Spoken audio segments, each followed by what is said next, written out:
All right, so today we're going to jump right into the deep end with Timothy Good's book Above Top Secret. And the claim it makes is, well, it's a big one. It alleges that for decades, there's been this massive global effort to cover up the truth about UFOs. And right out of the gate, the book hits you with this powerful statement. Now, this isn't from some sci-fi writer, okay? This sentiment is attributed to the guy who was in charge of RAF Fighter Command during the Battle of Britain. So, the book is basically saying, from page 1, this isn't just some fun little mystery. This is something that the top brass in the military and government were taking very seriously. So the core idea here is that we're not just talking about a few weird lights in the sky every now and then. No.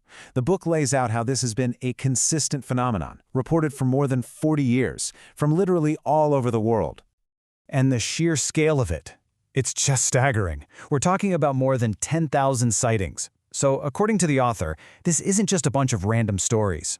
It's a huge collection of data, a massive database of encounters that starts to form a very clear and, the book argues, an undeniable pattern. But you know what's really wild? Is how consistent the descriptions are. The book points to this incredible similarity in what people are seeing. And we're talking about witnesses who have no way of knowing each other. I mean, from what the author calls illiterate peasants in Argentina and Spain, all the way to people with PhDs. And they all, on their own, describe these really similar, highly advanced craft. Okay, so that leads to the big question, right? Who are these people seeing all this stuff? And the book really hammers this point home. The credibility of the witnesses is everything. It's the foundation for the whole argument. And this is the real kicker. The argument is, if these exact same people saw a car accident or a bank robbery, their testimony would be considered rock-solid evidence in court. The only thing that makes people hesitate is the unbelievable subject they're talking about. And just look at the caliber of people we're talking about here. The book is packed with accounts from trained observers. These are professionals, people like Lord Mountbatten, an admiral of the fleet, or police officers and air traffic controllers, whose entire jobs depend on being clear-headed, accurate, and totally objective. But look, the case in this book doesn't just rely on what people say they saw. It also points to a trail of actual, physical, measurable evidence that suggests these are real events happening in the real world. We're talking about objects being tracked on military radar doing things that should be impossible, pilots reporting that all their instruments are going haywire, cars just dying on the road, and sometimes even whole towns having power outages.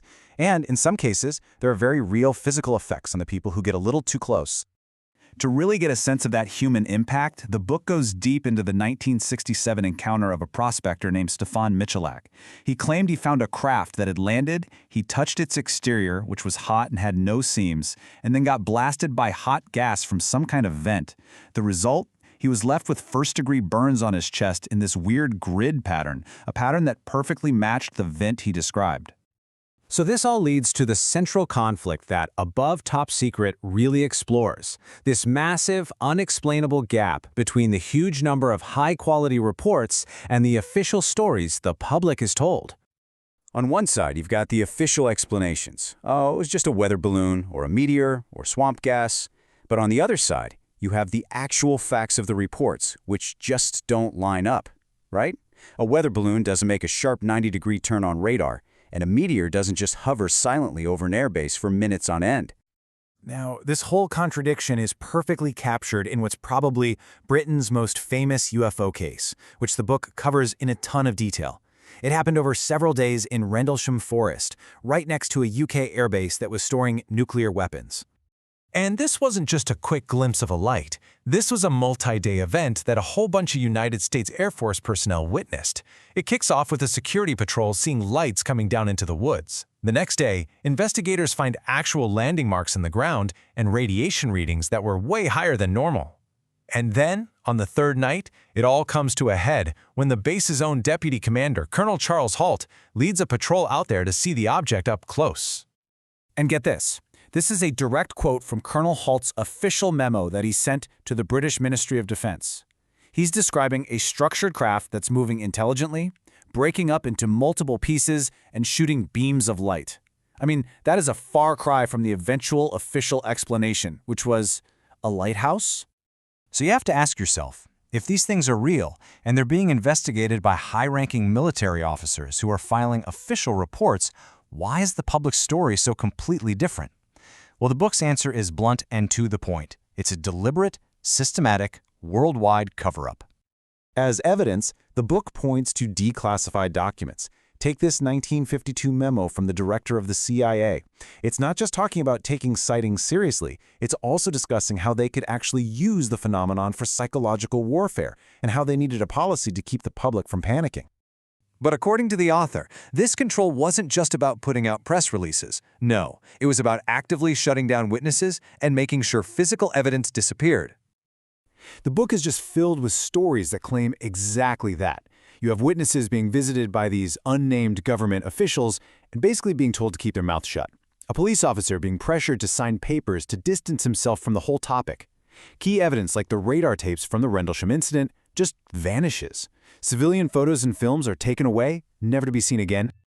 So what's the official reason for all this secrecy? Well, when the National Security Agency was pushed through the Freedom of Information Act, this is the affidavit they produced. It's mostly blacked out, but the message that's left is crystal clear. Releasing what they know about UFOs would cause, and these are their words, exceptionally grave damage to the national security. And that, right there, is the huge, lingering question the book leaves you with. If the thousands of reports are real, if the physical evidence is legit, and if there really has been a global cover-up for decades, then what exactly is the secret?